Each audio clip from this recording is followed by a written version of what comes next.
The Women of Ill Repute, with your hosts, Wendy Mesley and Maureen Holloway.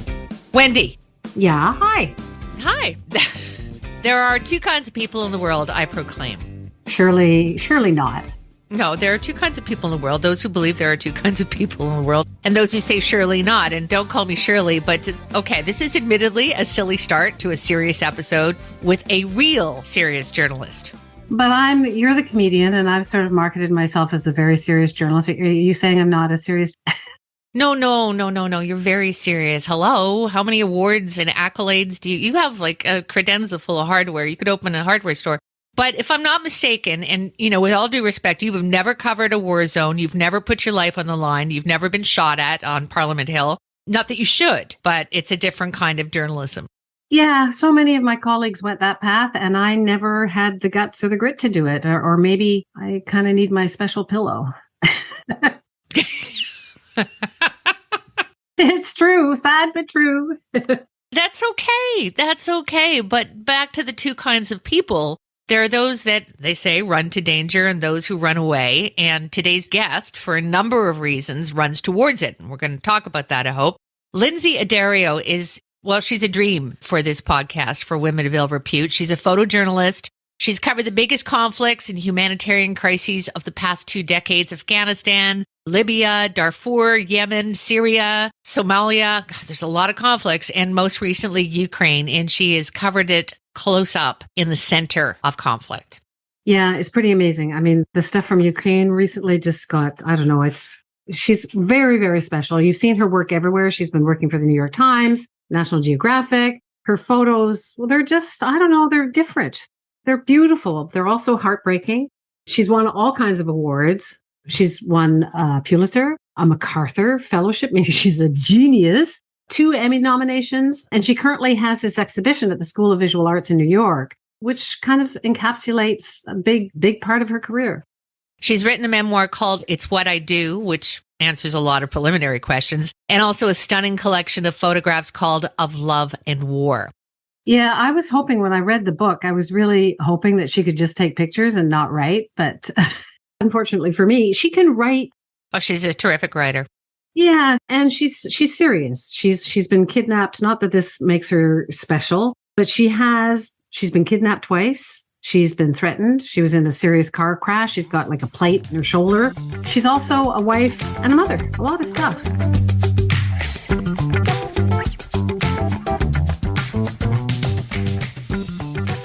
So much to ask her in so little time, but we're so excited and admittedly awestruck to welcome Lynsey Addario. Hello. Hi. Wendy's got her special pillow, and we're just thrilled to have you here. And I just finished your book, and I couldn't sleep. And I wonder, writing the book, did it bring you back to, you're still in the thick of it, but to be able to put it in perspective, do you ever say to yourself, what the hell am I doing? Yeah, a lot. I would say in Libya, when I was face down in the dirt with a gun to my head, sort of staring down the barrel of a Kalashnikov, begging for my life, I was saying, what the hell am I doing? Yeah. I think there were many times where I'm saying, what the hell am I doing? I think it often happens when I'm very close to death or under fire. Those are sort of the moments. But I always have to answer that question for myself and say that I really believe in this work. And I think that photographs and good journalism can change the world. So, yeah. There's so much to talk about, about why you risk it and is it worth the risk and all of that. I was really struck, I guess, going back to look at your photos after reading a piece that was written about Robert Capa and how comparing your photographs to him. And I'm like, your message is so different. Like, I guess in the old days, maybe there was nobility in war. That's what he kind of reflected, that there was good and there was bad. But looking at your photos, it's so much about the bad and everybody's bad. Is there a message in your stuff? I don't know. That article was a little complicated for me because I think you can't just choose sort of a selection of photographs that play into what you're trying to write. I think I definitely photograph more women's issues and a lot of like the civilian casualties. I think that at that time, it was a lot of just frontline pictures. And Kappa, of course, was a huge inspiration for me and any other war photographer and sort of revered in our community. But I think, there's nuance in every war. It's not good versus evil. I do think Ukraine, it's the clearest we've seen, where we have a sovereign country that has been invaded by Russia and civilians are being deliberately targeted. And, we're watching Russia now sort of decimate the infrastructure. And, I think that we're seeing a lot of the good versus evil, but there's always nuance and there's a lot of gray area in war as in life. Lynsey, when you hear about something, when war was declared on Ukraine, is your first instinct to say, I got to go? Well, actually, the New York Times sort of beat me to it in the case of the Ukraine war, because they got in touch with me, I think in December, asking me if there is going to be a war in Ukraine, would you like to cover it for us? And I hadn't covered a conflict for the New York Times in years because of various reasons, but I immediately said yes, but not thinking that there actually would be a war. Like I really didn't think that Russia would go in. And so I said yes. And then they were able to get military credentials and all the stuff that makes it essential to cover a conflict. And then in early February, they called me and said, okay, go. And I went on the 14th of February. And 10 days later, I was at the line of contact. I was in eastern Ukraine and Donbass and covering the war that had been going on already for 8 years. And then Russia invaded on the 24th. And so went immediately to Kiev. But I think I was ready to cover it. I think it was historically a very important war to cover. It's Europe and it's, on everyone's doorstep. It's also a situation where you have Putin going into a sovereign country, and who's to say he'll stop at Ukraine and won't just keep going, So I think it was important on many levels. One of the things that there was that photo of that mother with the children she was a civilian. It was so obvious she was a civilian. And I think you've said, maybe I'm looking too deeply for a message in all of your photos, but in that one, you have said that you want to get beyond stereotypes, that you want to. So basically with that photo, you proved that when the Russian forces say that they're not targeting civilians, they're targeting civilians. How important is that to you?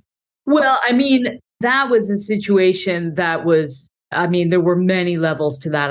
I was actually in that attack. So I think, I went to a known civilian evacuation route that morning where everybody knew, the Russians knew, the Ukrainians knew that was a bridge in Irpin to Kiev where civilians were evacuating for safety. It was women, children, injured, elderly, on that bridge. So that was a bridge that in, the known sort of, it should not be targeted. So I think I went there to cover the civilians evacuating, and within minutes, Russian artillery started targeting a position off in the distance. I assumed that they were targeting a Ukrainian military position because they knew it was a civilian evacuation route. And within minutes, the next round came closer, and the third round landed next to us, literally distant between us and the family. So I witnessed the deliberate targeting. It wasn't speculation. It wasn't, maybe they were in the wrong place at the wrong time. No, those rounds were bracketed onto a civilian evacuation route.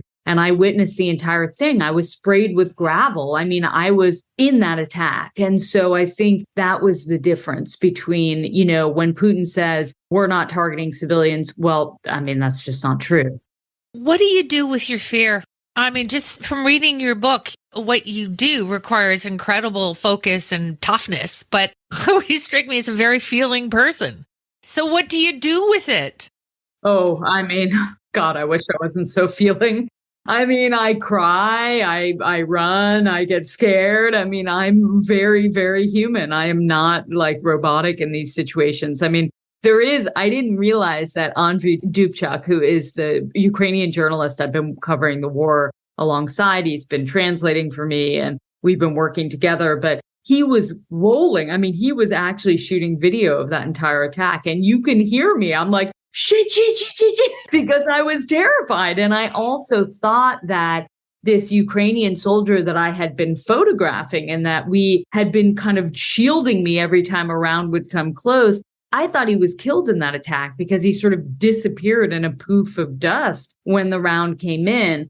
But I think, I have to acknowledge that fear. It's obviously very normal, but I have to process it and think of, why am I feeling this? Where is that coming from? Is it based on PTSD, past trauma, or is it based on a reality that this is very dangerous and I have to figure out how to survive? So there's a lot of things that I'm processing in those moments. Many years ago, he was kind of famous, made massive headlines in North America. You and 3 others were kidnapped when you were in Libya. And reading your book, you talk about Anthony Shadid and how he had said at the time that, I'm never going to do this again. This is too much. And you said, people tend to, they get into scary situations and they say, I'm going to get it. But you believed him. But he went back and he died. I mean, Anthony never said he wouldn't do it again. I think it was Steve Farrell. Was it? Yeah. Anthony, me, and Tyler were all sort of like, this is horrible, and we're putting our loved ones through horrific, we knew that we were causing people to suffer with our disappearance. But Anthony was never like, I'm not going to do this anymore, nor, Tyler, the 3 of us. But Steve Farrell was pretty resolute, and he actually kept his word. He did drop out of conflict journalism. So I think Anthony could have been any one of us, Tyler or me, and we have gone back, and Anthony was killed, or he died in Syria. He wasn't killed. He had an asthma attack that led him to die. But Tyler and I have gone back repeatedly, and we've both had many close calls since then. How do you deal with that? Your husband is a journalist. Do you share these stories? How do you compartmentalize things? I mean, my husband, yes, was a journalist for 16 years for Reuters. He very much knows what I do and understands the nature of this work. So he's incredibly supportive. But I think in the moment, I don't tell him how dangerous the things are that I'm doing. I kind of pretend like everything's fine. And then I hope he doesn't see a video of attack that I'm in, But then I don't, I also don't expect the New York Times to run it on the homepage with my name. What about your son? I mean, that's one thing to protect your husband. Well, my children, I have a 3-year-old and a 10-year-old. The 3-year-old has no idea. He's just, for all he knows, the nanny is his mother because, I basically haven't been home in a year. So I think, the 3-year-old is adorable and very happy. And, the important thing for him is that he feels loved and he's, but the 10-year-old is Lucas, and he's just starting to realize what I do for a living, and I remember when I came back from the first sort of 6-week tour in Ukraine, and I went directly to school to pick him up, and his friends were like, oh, she's the mom who was kidnapped. Were you kidnapped again? And I was like, oh God, this is not good, So, I'm like the mom who's been kidnapped. Lucas he internalizes a lot. And so I try to sort of, talk to him about where I've been and where I'm going, but not terrify him, not tell him so much that he's, scared every time I get on a plane. So I think I have to let him lead the way in terms of how much he wants to know right now, because he's 10. Yeah, it's a great age, too, because they're open to everything and haven't developed. They will, but the attitude eventually comes. Oh, he's got attitude. Yeah. Let's go back to your parents. Your parents were hairdressers. In a million years, would 2 hairdressers ever think that they would raise someone to do what you do? I mean, poor them. We were raised in a really great, eccentric, open household where it was all about love and fun and, tap into your creative talent and do what makes you happy. Don't worry about money. Money will come when you're doing what you love. And so we were not at all an intellectual family growing up. I think we had like just a set of encyclopedias in our house. I mean, we didn't get the newspaper. We didn't have any books, but it was all about kind of life and living life and loving the people around you and accepting people around you, and especially people who lived on kind of the margins of society. And so it was definitely not the sort of household that you think would produce a war photographer. No. Definitely not. Are they still alive? Both your parents? Yes. No one in my family ever dies, really. That's cool. One grandmother just died at 107. Whoa. The other one died at 99. My dad just retired at 80. And my mom is still running around like she's 20 and she's 83. So, I mean, yeah, my family is definitely sort of lively, I would say. Keep that in mind when you're under fire. Just say, though, we have long lifespans in this family. We hope. To be fair, no one ran around the front lines of Ukraine, but,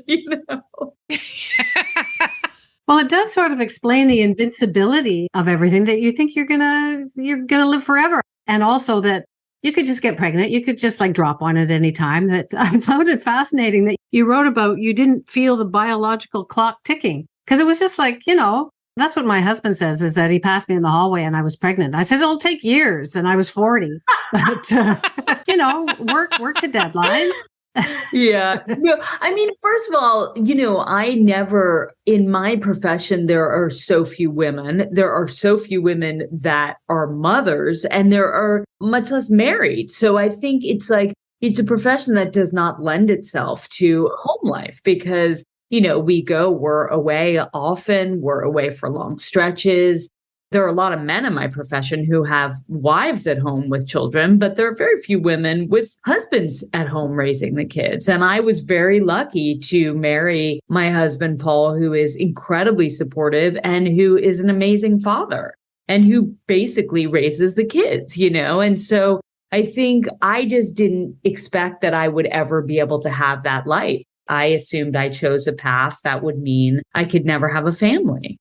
I have a number of friends who are foreign correspondents who did have the grit and the guts to do versions of what you do. But I was like, some of them have been lucky, but a lot of them aren't. And I was really struck by what you just said, that, whether you're in Baghdad or wherever, that everybody is sort of doing this very exciting job, but all the men have wives or steady girlfriends back at home waiting for them. And the women they're just waiting, hoping that they're going to meet somebody who will be supportive. So I guess some things aren't changing. Like when I grew up, it was Anne Medina. She's like probably a name for older people in Canada. But back then, that was it. There was no women. And now there's a lot. But it sounds like some things haven't changed.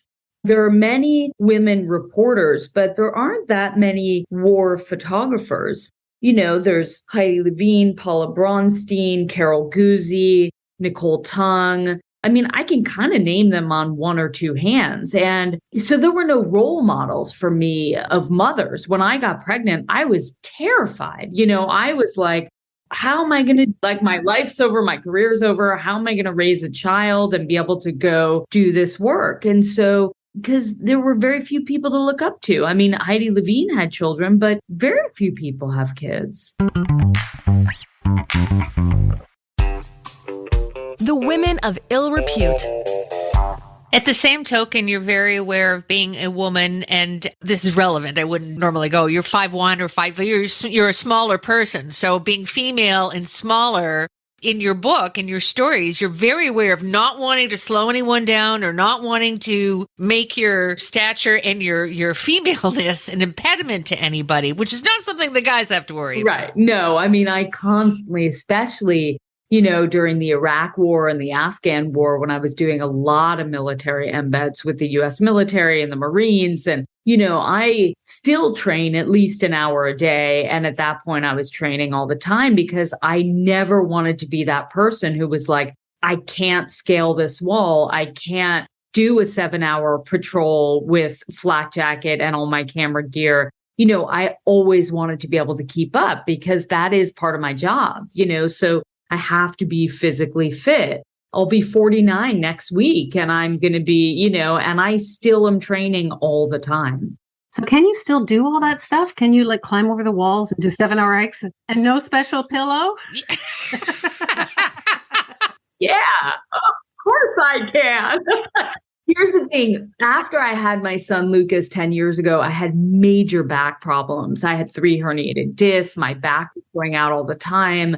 I was in a huge car accident in Pakistan in 2009 that I was thrown out of a car on a highway. So I don't think that health matters. But I think just the years of, 20 years of doing this work and, climbing walls and jumping out of Blackhawks and doing all this stuff. So yeah, it took a toll on my back. But weirdly, and this seems like an advertisement for Pilates, I started doing reformer Pilates. I was working out all the time, but that exercise has kind of changed my life and made my core really strong. And the ability, my back goes out a lot less, it'll go out once a year as opposed to every 3 months. And so that's been a real game changer in terms of being able to go on assignment and not living in constant fear that I won't be able to walk one morning. Wendy just did her first Pilates class this morning. It's inspired now, right? It's incredible. No, I mean, the reformer on the machine is it's incredible. We both want to know, because we're women, we want to know what's in your go bag. What do you have to have? Yeah. Do you still have one like on the side? Yeah. I mean, Ukraine is the go bag is always at the door. I have coffee. I carry Starbucks, the Via packs, the instant packs, because, it's just too complicated to use grounds. I carry an immersion heater and a cup, so I can always make a cup of coffee if I have electricity. I carry protein bars, so those vary, but usually ones that are high in protein, low in sugar. Granola bars don't really do it for me because I get hungry an hour later. There are a few bottles of water. I carry medication, so I carry my back meds in case my back does go out. So that's naproxen, paracetamol, ibuprofen. I carry Cipro, so an antibiotic in case I get injured. All sorts of painkiller, cold medicine, and then a change of clothes. One change of clothes. Well, in a go bag. If I'm under shelling and I have to run to a shelter, yeah, I'll have usually just a change of clothes, a sweater, a warm jacket. What else? Oh, my saline. I have contacts, which is super annoying. Yeah, it was weird when you got kidnapped and you were talking about getting a coffee headache. I mean, of all the things. I know. And I'm thinking about getting LASIK finally, because it's just it's really stressful having to worry about can I get saline when I'm in the middle of a war zone? It does seem kind of all the things. I need saline solution. I know. It's ridiculous. And I always have my running shoes so I can always work out. I just want to ask you about, I guess, as a journalist, and you're like a super journalist. I mean, but now it's not, we're not trusted. Nobody likes us. It's all this fake news and nobody trusts anybody. There's no such thing as the truth. So don't even bother. I mean, that must be like a dagger to the heart to somebody who's actually put their life on the line to try and tell a story. I mean, luckily the places, I don't work in America that much. I was surprised when I started working here a few years ago, and I've done a few assignments. That feeling of fake news and don't trust journalists really persists here. I think in Ukraine and a lot of I was in Somalia last week covering what will be declared likely as a famine for National Geographic. A lot of those places, people still really profoundly appreciate the work of journalists. And they really understand that journalists provide a window for the rest of the world onto their heartache. And so I think, luckily I'm still working in places where journalists are respected and where our work is useful and seen as sort of the vehicle to telling people stories. So can you change that in the States? I don't know. I mean, when I was here, I was very surprised. And also I covered elections. I was very surprised about the anger and the hostility because I've been working abroad for 22 years, so it's a different attitude, more or less. I mean, by and large, it's a different attitude toward journalists. I want to ask you about the art of what you do, the actual photography. your photos, your pictures are so beautiful and so beautifully lit and so poetic. And you're in the middle of the most heinous situation. Do you have a moment? Do you know? Or do you just shooting? Or do you all of a sudden go, oh my God, this is it. I've got it. I mean, I think yes, to answer your question in short, yes, I know when I'm photographing something and I'm in a moment that is powerful. I think digital photography allows me to shoot too much. Like I'll just keep shooting. Whereas when I started on film 25 years ago, and I used to be in the darkroom and I was much more judicious about how much I shot and when I stopped shooting. Now I just kind of keep shooting because you don't know if that amazing moment will evolve into another amazing moment. And so I generally, if security allows, I will just keep shooting. But I know, I mean, I feel it. I feel it everywhere when I'm shooting something that's like pretty incredible. And a lot of people, we talked about the exhibition, or you said in your introduction, I have this mid-career retrospective at the School of Visual Arts, and I have, there are about 150 works there. And the takeaway is very sort of people are very confused because the images are very tough, but aesthetically they have a beauty to them. And that was, that's something I try to do because I'm trying to bring people into the image. I'm trying to make a viewer stop in his or her tracks and ask questions and get engaged with the image. And I find that that's easier to do if the images have beautiful light or a composition that's compelling, because then you'll ask questions. You recently brought Hillary Clinton around on a tour of the exhibition, which had to be odd and cool and weird because she was, Secretary of State during much of this. So I'm wondering what her take was on that. I mean, it was amazing. She was so engaged and so focused and weirdly had read my book. And so was like reciting to me the backstories of some of the pictures, which was so surreal. She was amazing. And yes, she was Secretary of State. She was Secretary of State when I was kidnapped in Libya. Yeah, it was amazing for me to take her around and to look at how she responded and interacted with the photographs, because I think, different people respond to different sections differently. And I was so worried about, she's very busy and I didn't want to take too much time. And I kept trying to usher her through a section quickly and be like, oh, you don't need to see that. And she was like, no. And she would go back and look at every single photograph. And yeah, it was amazing. Is it weird to be feted? I mean, a friend of mine, Anna Maria Tremonti, was, she was she was a political correspondent, and then she became a foreign correspondent. She's about 15 years older than you. And so she covered the war in Bosnia and so on. And so many of the stories that you tell are similar to hers, including she just got engaged at 65. And when her husband to be said, will you marry me? She's like, really? You want to marry me? You're now married happily. You got 2 kids. You're a freaking genius. I mean, you can ask my husband how happy he is. I think he sort of regrets marrying me. He's sort of like, are you ever coming home? Well, yeah. Did he think you were going to change? Anyway, I just wonder whether it's weird to be feted. I am so hard on myself. I never feel feted. I am constantly just beating myself up for the fact that I'm not in Ukraine right now, that I'm not doing better work, that I'm, I missed Bucha, it's just it's constant. And so I don't really feel feted. I feel appreciative that people are responding to the work and that they go and see it. And that, yes, Hillary Clinton, that was incredible. And Katie Couric was there and Tina Brown. And I'm so honored because more than anything, I'm honored because I want people to engage with the stories, and especially people in positions of power who can actually do something for those people, But I never personally feel feted. I feel like I'm constantly just beating myself up for what I'm not doing. Constantly on the move. So where are you going next? I'm going back to Ukraine on Monday. Wow. Mid-career. Keep that in mind. You said that this is a mid-career retrospective. You're not even halfway done, I'm sure. And sadly, may never well be done, because in a recent interview, I think it was the Vanity Fair piece, speaking of being feted, where they asked you about war and you said you don't think it'll ever be, we will never be without it.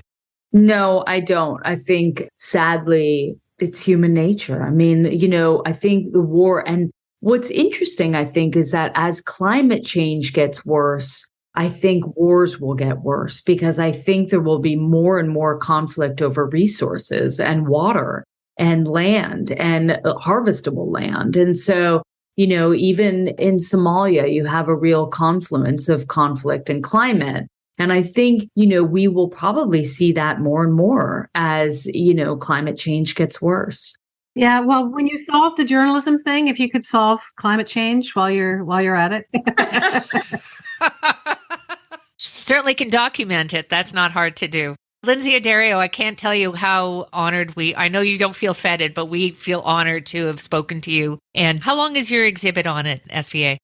It was just extended to December 10th, and it's Chelsea. So if you're in New York, go.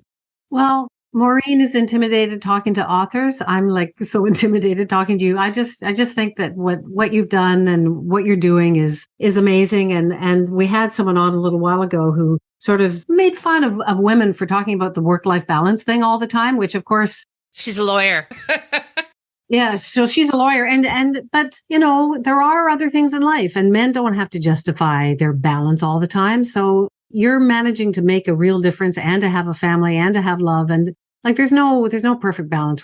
Oh, there's no perfect balance. It's really, everything I attribute to my husband, because without him, I couldn't have any of that, and I probably wouldn't have had a family because I just wouldn't have thought it would be possible. So. It's really him who should take the credit for all of that. Well, we'll interview him next when we do men of ill repute.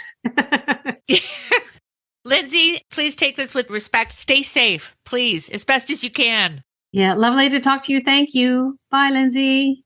Thanks for your time. Thank you. Take care. Wow. Yeah, I was a little tongue-tied. I was like, oh, there's Lynsey. Oh my goodness. I know. I like that. Yeah. And she's so beautiful, and she's so lovely. She seems so together, and how can you be that together? Like I did want to ask her because like Anna Maria went through some stuff. She's just done a podcast about being like beaten almost to a pulp.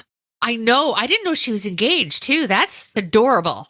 Yeah, at an advanced age. But she talks in her podcast about how she became a foreign correspondent partly because she was able to deal with the conflict in her life by dealing with other people who had been through conflict. And Anderson Cooper.